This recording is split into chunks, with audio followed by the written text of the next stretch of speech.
러시아가 공산주의 국가를 버리고 연방제 국가로 전환하는 데는 중요한 한 인물이 있었습니다. 바로 고르바초프 서기장이라고 하는 사람입니다.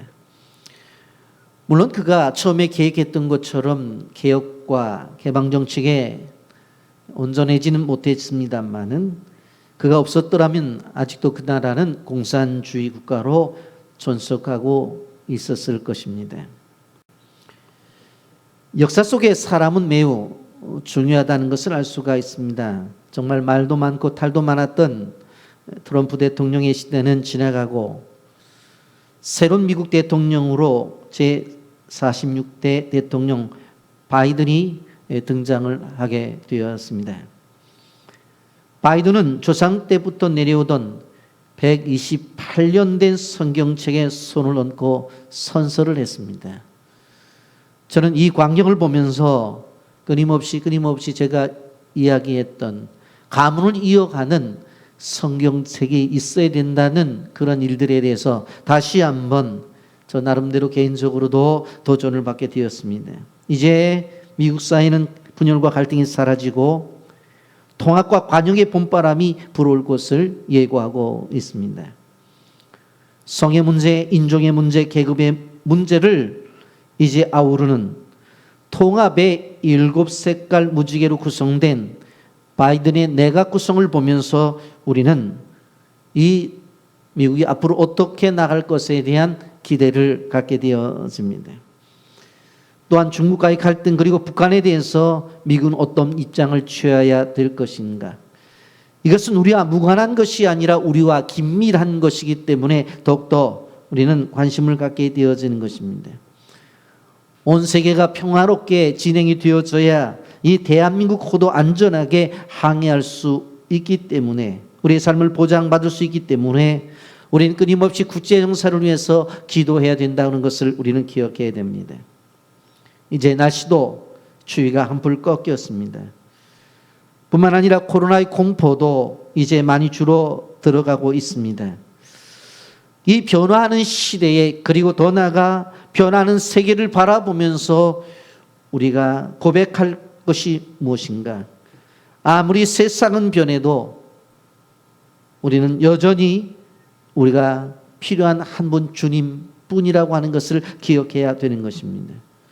하나님을 경외하고 예수를 사랑하는 것은 결국 세상이 어떻게 변하든 세계가 어떻게 진행이 되었든지 그리고 그 주님의 뜻대로 사는 것은 바로 우리 인간에게 주신 하나님의 유일한 법칙이라고 하는 것을 기억해야 되는 것입니다. 세상은 변하고 우리의 예측을 뛰어넘는 그러한 모습으로 변하고 있지만 늘 우리가 기억해야 될 것은 하나님은 늘 살아계시고 우리의 하나님은 우리에게 늘 항상 주관자로 계시고 있다고 하는 것입니다. 그러기에 우리는 변하는 시대 속에서 담대하게 살아갈 수가 있는 것입니다. 여러분, 우리가 성경을 장절로 이렇게 구분되어서 보기 좋게 우리가 읽습니다만은 사실 성경은 원래 장절이 없었습니다. 그러다가 신약 성경의 구분은 1256년 바로 스티브 랑톤에 의해서 그리고 절의 구분은 1500년 중반에 에티엔에 의해서 절의 구분이 확정이 되어집니다. 그 이전에는 성경을 이 장도 없고 절이 없이 그냥 읽었다고 하는 이야기입니다. 그래서 성경을 보게 되어지면 장절을 뛰어넘어서 뜻을 이해할 때에 더 깊은 의미를 깨달아 알 때가 있습니다. 오늘 우리는 요한복음 12장과 넘어가서 13장 1절까지를 좀 생각을 해보면서 은혜를 받고자 하는 것입니다. 여러분, 예전에 우리가 학교를 다니게 되어질 때에 한 주의 마지막이든 한 달의 마지막이든 선생님들이 늘 하시는 말씀이 있었습니다. 그것이 무엇인가 하면 유종의 미를 거두자라고 하는 이야기입니다. 마무리를 잘 하자고 하는 당부였던 것입니다. 시작도 중요하지만 진행도 중요하지만 그것을 마무리하는 것이 중요하다고 하는 것을 분명히 이야기합니다. 그런데 가장 중요한 것은 무엇인가 하면 인생의 마무리라고 그렇게 할 수가 있습니다. 여러분, 인생의 마무리라고 한다면 그것은 죽음을 이야기하는 것입니다. 그런데 오늘 우리는 본문 속에서 예수님께서 자신의 인생의 마무리를 어떻게 하고 계신지에 대해서 우리는 발견할 수가 있습니다. 13장 1절 상반절 말씀에 보면 유월절 전에 예수께서 자기가 세상을 떠나 아버지께로 돌아가실 때가 이른 줄 아시고 라고 말씀을 하셨습니다. 예수님은 자기가 이 세상에 와서 이제 사역을 마치고 아버지께로 돌아갈 때가 왔다고 했어요. 그것을 아셨다고 말씀하고 있습니다. 그런데 이러할 때 어떻게 했어요? 예수님의 인생의 마지막을 보게 되어지면 더욱더 치열하게 복음을 증거했고 더욱더 그의 제자들을 뜨겁게 사랑하며 사역을 마치게 된 것을 볼 수가 있습니다. 오늘 본문을 저는 빛으로 오신 예수님에 대해서 먼저 이야기를 하고 그 예수님이 이 세상에 오셔서 많은 사람들을 향해서 구원을 주셨고 그리고 구원을 주셨을 뿐만 아니라 그들을 끝까지 사랑했다고 하는 이 사단가로 말씀을 여러분들에게 전하려고 합니다. 먼저 주님의 존재는 어떠한 존재였느냐? 이 땅에 빛으로 오셨다라고 하는 것입니다. 여러분 오늘 46절 말씀에 보면 나는 빛으로 세상에 왔나니 물은 나를 믿는 자로 어둠에 거하지 않게 하려 함이라고 했어요. 내가 세상에 빛으로 왔다. 그런데 그 이유는 바로 나를 믿는 자를 어둠 속에 거하지 않게 하기 위해서 왔다라고 말씀을 합니다. 한마디로 말하면 어둠 속에 살아가는 영혼들에게 빛을 비춰주시기 위해서 오셨다고 하는 것입니다. 그러므로 예수님을 영접한 사람들은 빛에 거하는 사람이라고 그렇게 말씀을 들을 수가 있습니다. 여러분 구원이라고 하는 것이 무엇인가 하면 어둠에 살고 있던 사람들이 빛으로 나오는 것입니다.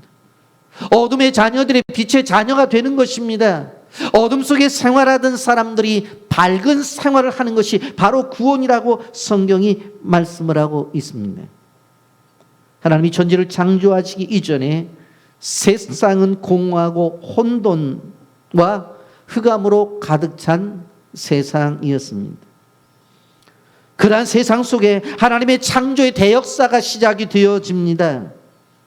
창조의 첫날에 하나님께서 하신 것이 무엇입니까? 빛이 있으라 하시면서 빛을 창조하십니다. 그랬더니 자연스럽게 빛과 어둠이 나누어지게 되어집니다. 그런데 그 빛을 창조하신 하나님이 보시기에 좋았더라고 말씀을 하고 있습니다. 바로 이 땅의 창조의 시작은 다른 것이 아니라 바로 빛이 비춰지는 것으로 역사가 시작되었다고 하는 거예요. 그 전에 공허가 있었어요. 혼돈함이 있었어요. 바로 칠흑 같은 흑암이 이 땅을 지배하고 있었어요. 그런데 하나님께서 이 땅 위에 빛이 있으라고 말씀을 하셔요. 그랬더니 이 땅 위에 밝음이 찾아오게 되었어요. 이 땅 위에 질서가 생겼다고 하는 거예요. 어둠 속에 있었던 이 땅이 기쁨과 이제 아름다움이 만들어지게 되었어요. 여러분 우리는 어둠이라고 말을 하게 되어질 때에 단순하게 햇빛이 없는 자연계를 이야기하는 것만은 아니라는 것을 알아야 돼요. 그 말 속에는 더욱더 깊은 뜻이 있어요.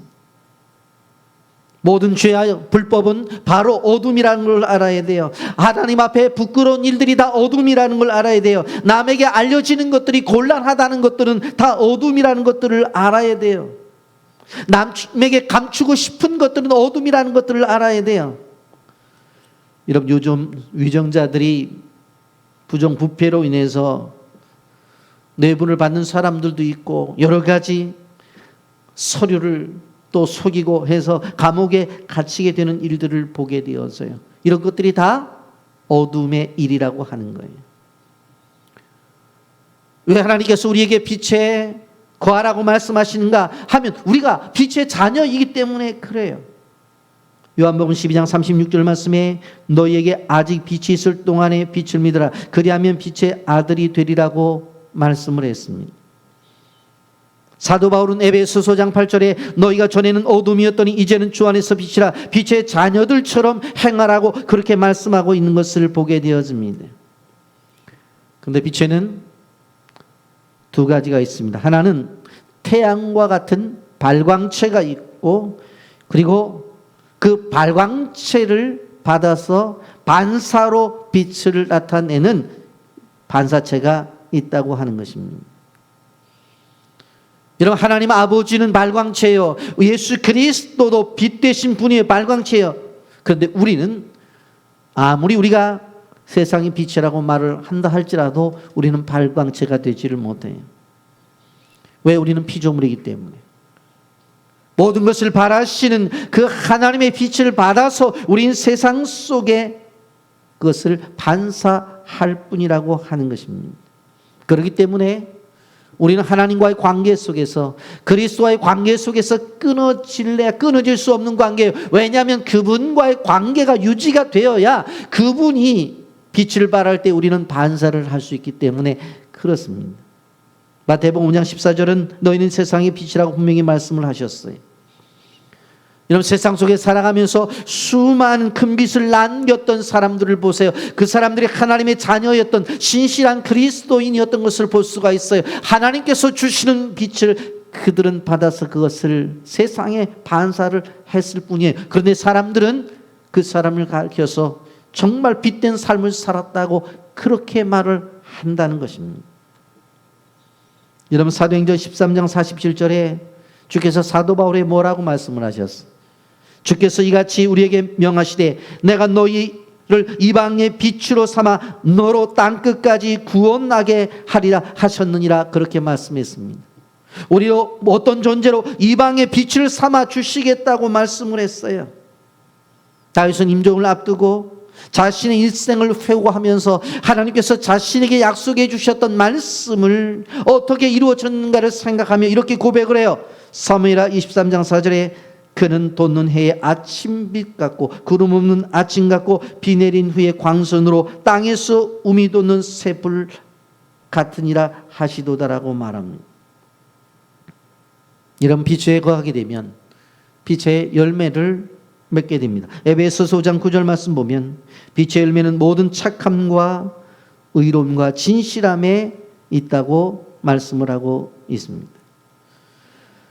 여러분, 그렇기 때문에 우리가 세상의 빛이라고 말을 하지만 실질적으로 내가 빛되었다고 하는 것은 하나님의 빛되심, 그리고 예수 그리스도께서 나는 빛으로 세상에 오셨다고 했는데 그 빛되심을 우리가 받아서 다른 존재들에게, 세상에 있는 수많은 사람들에게 반사적으로 비치는 그 행위가 빛의 자녀로서의 삶이라고 하는 것을 우리는 기억해야 되는 것입니다.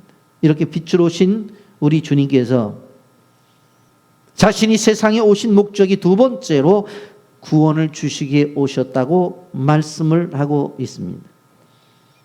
요한복음 12장 47절 말씀에 보면 사람이 내 말을 듣고 지키지 아니할지라도 내가 그를 심판하지 아니하노라. 내가 온 것은 세상을 심판하려 함이 아니요 세상을 구원하려 함이로다. 그렇게 말씀했습니다.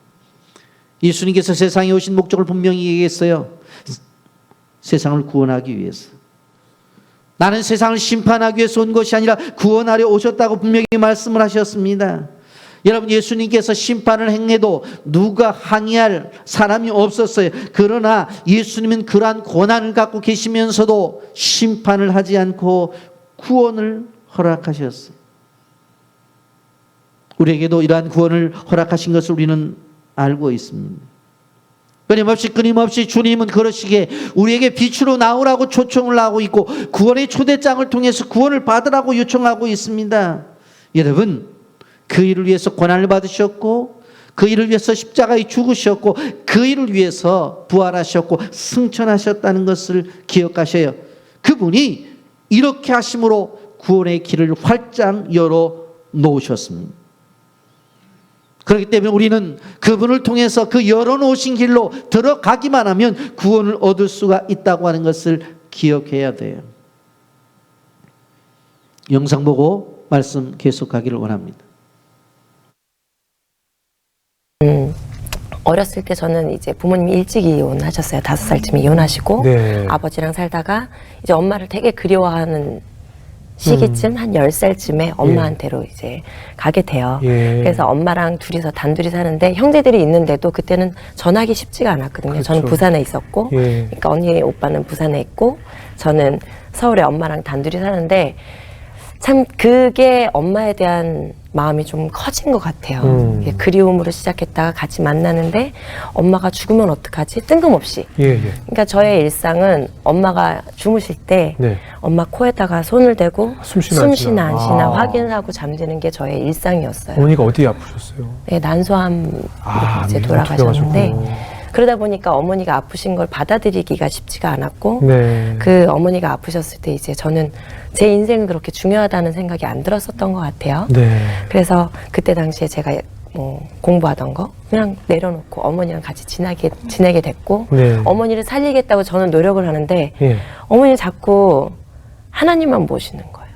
아. 그러니까 너무 제 마음이 찢어지는 거예요. 예. 나는 엄마를 내가 살리고 싶은데 네. 왜 엄마는 자꾸 하나님만 보지? 예. 그리고 심지어 목사님이 이제 너무 많이 아프실 때 예. 몰핀을 이렇게 맞으실 때가 있으셨어요. 네. 그때 이제 목사님 오셔서 주님을 아십니까? 이렇게 여쭤보시는데 어머니가 네 어찌 그분을 잊겠습니까? 라는 대답을 하셨어요.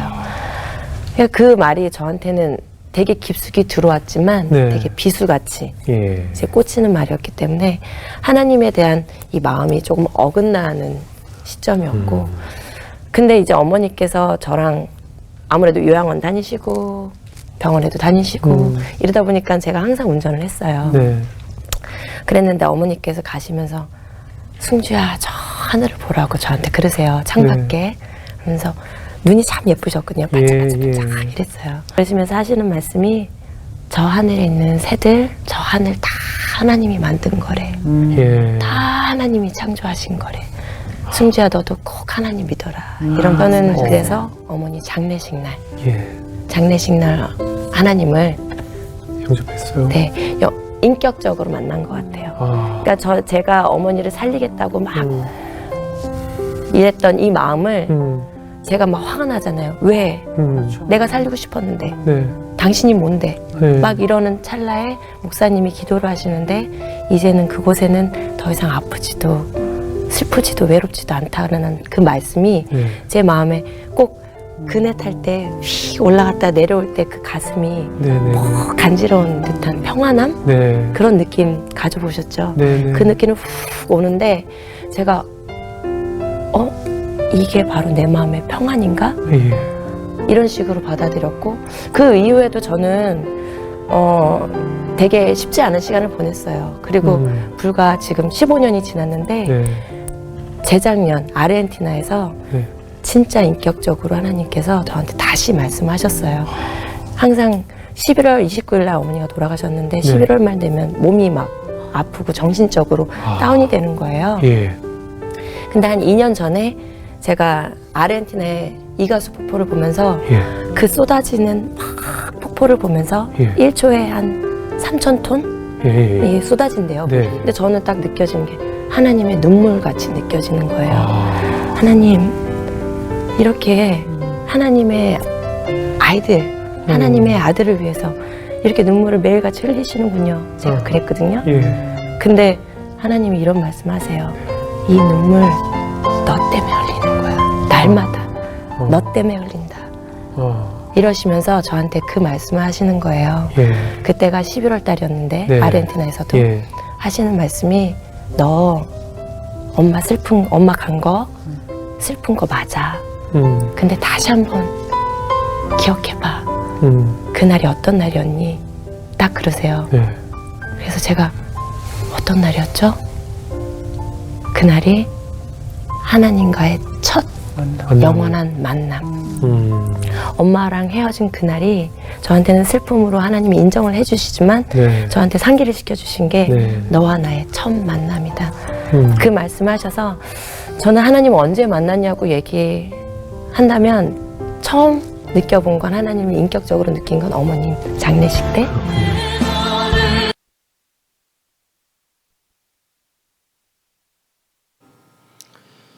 여러분, 우리는 하나님의 구원의 초청에 대해서 수많은 다양한 방법으로 우리에게 구원을 초청한다고 하는 것을 우리 영상을 통해서도 볼 수가 있습니다.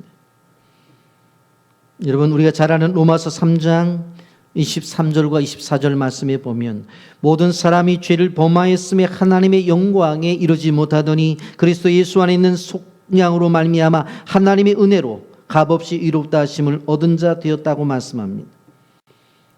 구원을 어떻게 주셨어요? 여기에 보면 모든 사람이 죄를 범했다고 그랬어요. 그러니까 자격이 없어요. 그런데 자격 없는 나에게 주신 것이에요. 그리고 하나님의 은혜로 주어졌대요. 그러기에 위로부터 온 것이에요. 그리고 값없이 의롭다 하심을 얻었다고 말을 하잖아요. 우리가 어떤 대가를 지불한 것이 아니에요. 값없이 받았어요. 그렇기 때문에 구원은 자격 없는 나에게 위로부터 그리고 값없이 주신 것이라고 하는 이 세 가지 원리를 꼭 기억해야 돼요.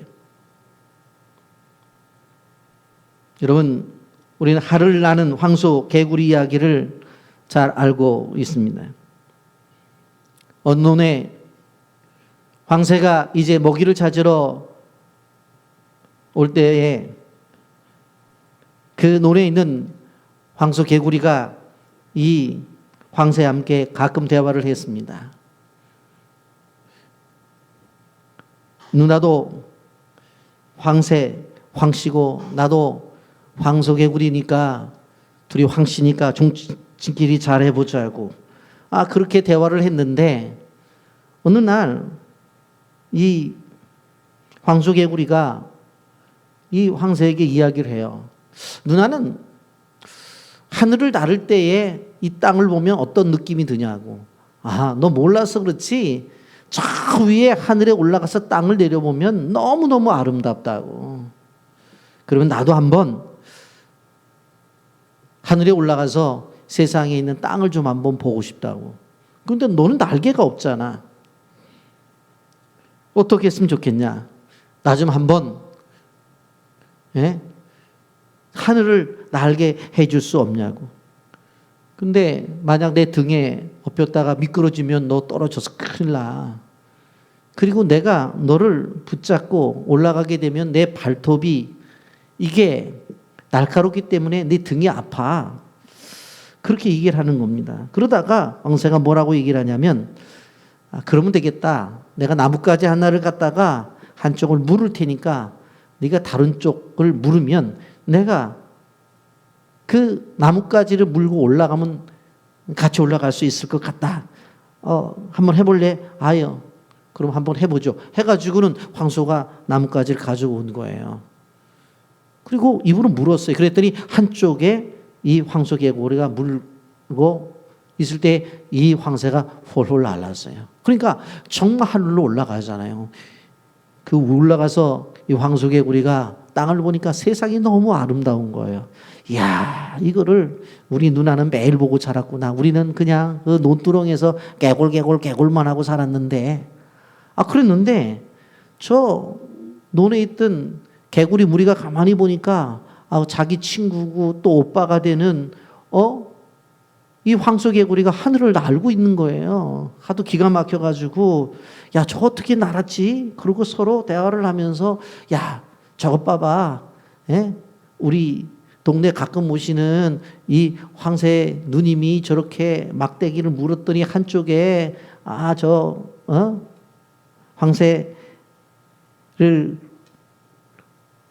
황소 개구리가 한쪽에 물어서 저렇게 된 거잖아.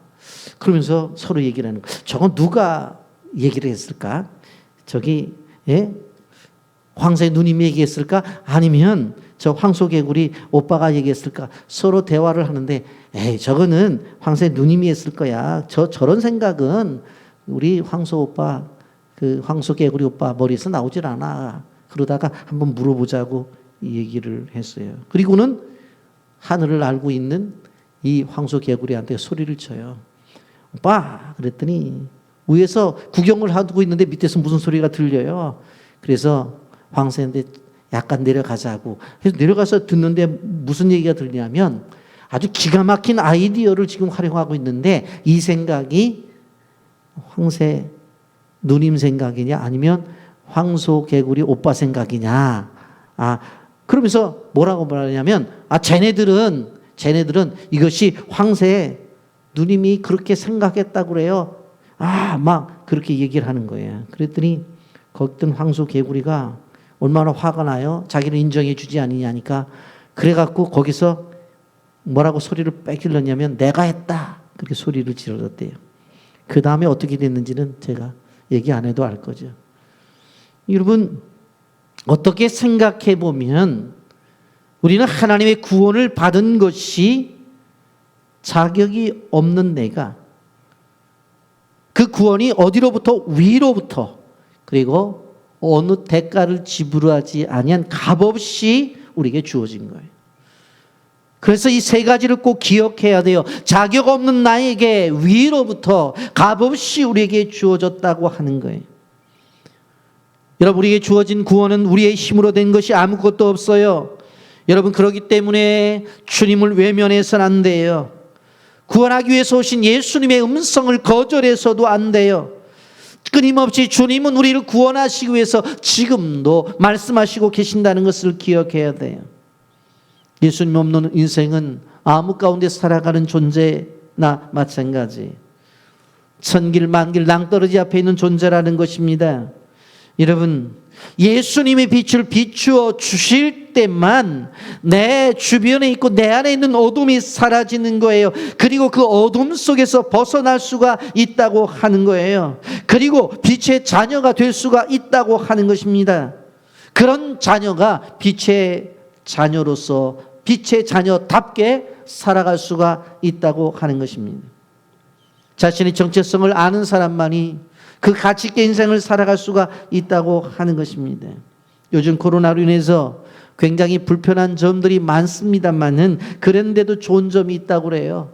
가정의 주부들 얘기를 들어보게 되어지면 저녁 9시만 되어지면 가게 문을 열질 않으니까 집으로 온대요.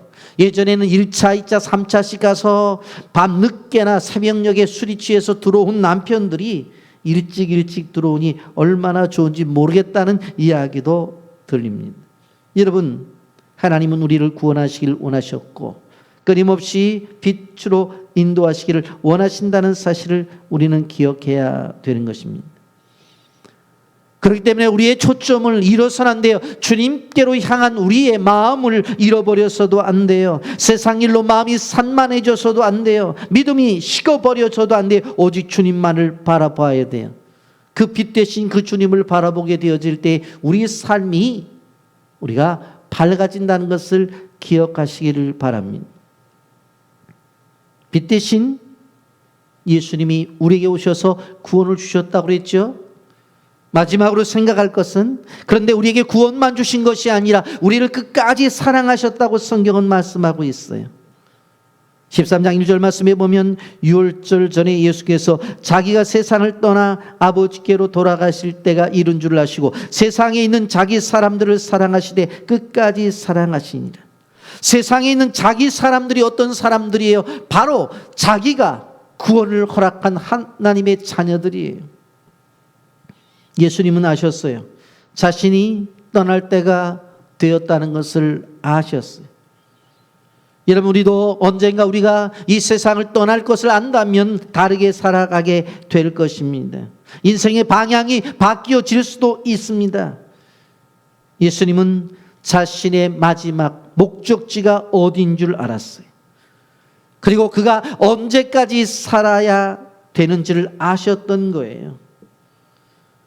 그런 상황 속에서 예수님은 지금까지 해오셨던 것처럼 변함이 없이 끝까지 사랑하며 사셨어요. 히브리서 13장 8절 말씀에 보면 예수 그리스도는 어제나 오늘이나 영원토록 동일하시니라. 지금까지 예수님이 살아오신 방법이 뭐예요? 사랑하며 살아오셨어요. 그리고 그 방법은 끝까지 지속이 되었어요. 성경 분명히 말씀을 합니다. 세상에 있는 자기 사람들을 사랑하시되 끝까지 사랑하시니라. 여러분, 주님이 이렇게 사셨기 때문에 우리도 끝까지 포기하지 않고 살아야 될 것이 무엇입니까? 사랑이라고 하는 것입니다. 주님이 우리를 위해서 하신 사랑은 조건이 없는 사랑입니다. 세상에 나라는 조건이 있어요. 왜 그 사람을 사랑하냐고. 우리 가족이니까, 내 자녀니까 사랑한다는 거예요. 왜 그 사람을 사랑하냐고요. 우리 교회 성도니까 사랑한다는 거예요. 여러분, 그러나 주님의 사랑은 조건이 없어요. 여러분, 교회에도 조건적인 교회가 있어요. 좀 살만한 사람들이 모이는 교회라고 이야기를 해요. 배운 사람들이 모이는 교회라고 얘기를 해요. 그것은 참다운 주님의 생각을 갖고 있는 교회가 아니에요. 우리가 어떤 존재입니까? 로마서 5장 5절 말씀 하반절에 보게 되면 하나님의 사랑이 우리 마음에 부은 바 됨이니라 그렇게 말씀했습니다. 하나님의 사랑이 우리에게 부어졌대요. 그렇다고 한다면 자연적으로 이것이 흘러넘쳐서 다른 사람에게, 이웃에게, 더 나아가 열방까지 이르러야 된다고 하는 것을 우리는 기억해야 돼요. 마가복음 12장 30절부터 31절 말씀에 보면 내 마음을 다하고 목숨을 다하고 뜻을 다하고 힘을 다하고 주 너희 하나님을 사랑하라 하신 것이요, 둘째는 이것이니 내 이웃을 내 자신과 같이 사랑하라 하신 것이니라. 이보다 더 큰 계명이 없느니라 그렇게 말씀했습니다. 여러분, 이 두 절의 말씀에 보면 우리가 사랑해야 될 대상이 세 가지가 나타나죠. 하나님은 사랑과 이웃 사랑과 나를 향한 사랑을 성경은 말씀을 하고 있어요. 그런데 분명코 내 마음을 다하고 목숨을 다하고 뜻을 다하고 힘을 다하여, 요즘 표현으로 말한다면 전인적으로 하나님을 사랑하라고 말을 했죠. 이것은 분명히 영적이에요. 그런데 31절에 보면 둘째는 이것이니 내 이웃을 내 자신과 같이 사랑하라 하신 것이라. 이보다 더 큰 계명이 없느니라. 계명이라고 그랬어요. 그러니까 이웃에 대한 사랑도 무엇입니까? 영적이라고 하는 것이.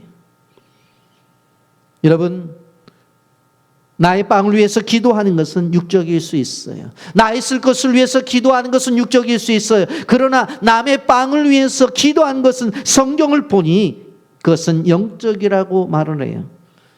그러게 이웃을 향한 구제와 열방을 향한 선교가 그만큼 중요한 거예요.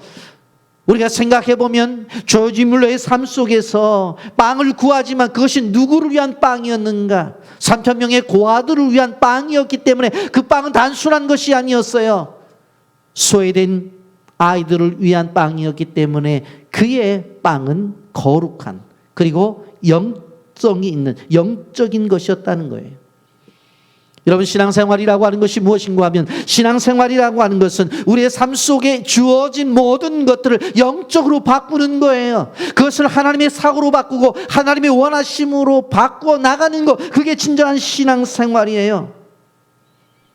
여러분, 세상은 점점 살기 어려워진다고 그렇게 말들을 하고, 어떤 사람들은 세상 살기가 더 좋아진다고 말을 해요. 왜? 문화가 발전하고 경제적으로 발전하고 모든 과학 문명이 발전하기 때문에. 그러나 이번에 경험을 했습니다마는 조그만 코로나라고 하는 바이러스에 이 세상이 무너져 버렸어요. 지금 수십만의 사람들이 목숨을 전 세계적으로 잃었어요. 그리고 언제 종료가 될지도 모르는 그러한 상황이에요. 그런데 이러한 상황 속에서도 주님은 우리를 끝까지 사랑하신다는 것을 기억하십시오. 언제든지 우리를 사랑하시, 버리지 아니하시는 분이에요. 그 사실을 믿고 살아가는 사람과 그 사실을 믿지 못하고 살아가는 사람은 차이가 있다고 하는 것입니다. 예수님 시대 때에 제자들을 보십시오. 처음에 부름을 받을 때에는 예수님이 좋아서 배와 부친을 버려두고 바로 예수님을 따릅니다. 그런데 3년 동안 사역을 하게 되어질 때 예수님과 함께 했습니다만은, 그런데 십자가에 돌아가신다고 하니까 다들 뿔뿔이 헤쳐서 도망가 버리고 말아요. 그래서 십자가 현장 가운데서는 예수님의 제자가 없었어요. 그런데 예수님 그들을 어떻게 하십니까? 끝까지 사랑하셔요. 예수님의 그 부활하신 그 모습을 보았음에도 불구하고 자기들의 일터록 하잖아요. 그곳에 가셔서 예수님께서 어떻게 하셔요? 물고기를 잡고 떡을 구워주시면서 바요나 시몬아, 내가 나를 사랑하느냐? 예, 사랑합니다. 그러면 내 양을 먹이라. 다시 한번 물으셔요. 내가 나를 사랑하느냐? 예, 제가 주님을 사랑합니다. 그래, 내 양을 쳐라. 다시 한번 물으셔요. 내가 나를 사랑하느냐. 아니 몇 번 말씀해야 알아들으십니까? 내가 주님을 사랑합니다. 그러면 내 양을 먹이라고 말을 해요. 끝까지 가셔서 사랑하시고 또 사랑의 고백을 받아내는 것을 볼 수가 있습니다. 여러분 세상 속에서 가장 귀한 사랑을 부모와 자녀 간의 사랑으로 분명히 이야기를 합니다. 아무리 사춘기에 반항이 있다 할지라도 투정을 부린다 할지라도 그 상황만은 생각하지 아니하고 자녀라는 이유 때문에 끝까지 사랑하는 것이 부모의 마음이라고 하는 것을 우리는 기억해야 됩니다. 여러분 성경에 보면 죄인들을 끝까지 사랑하신 예수님의 모습이 구석구석에 보이는 것을 볼 수가 있습니다. 예수님이 십자가에 고통을 당할 때 한 강도가 이렇게 말을 하죠. 내가 그리스도냐? 내가 그리스도면 너도 십자가에 내려와 너도 구원하고 나도 구원해 달라고 비아냥대죠. 그러나 옆에 있는 한 강도는 예수님 당신의 나라에 임할 때에 나를 구원해 달라고 부탁을 합니다. 죄를 지었기 때문에 십자가에 매여 달려 있어요. 용서를 받지 못할 존재이기 때문에 십자가에서 죽어가고 있어요. 그런데 주님은 기꺼이 그를 받아들여요. 누가복음 23장 43절 말씀에 보면 오직 내가 나와 함께 낙원에 있으리라.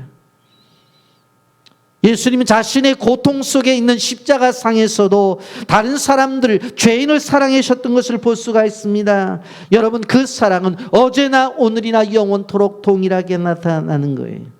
우리는 언제 바뀔지를 몰라요.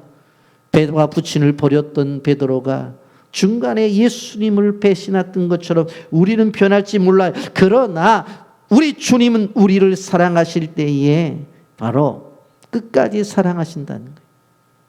자기 목숨을 내놓는 죽음, 세상 속에서 말하는 최고의 사랑으로 우리를 사랑하신 거예요. 이것을 우리는 십자가의 길이라고 이야기를 하는 거예요.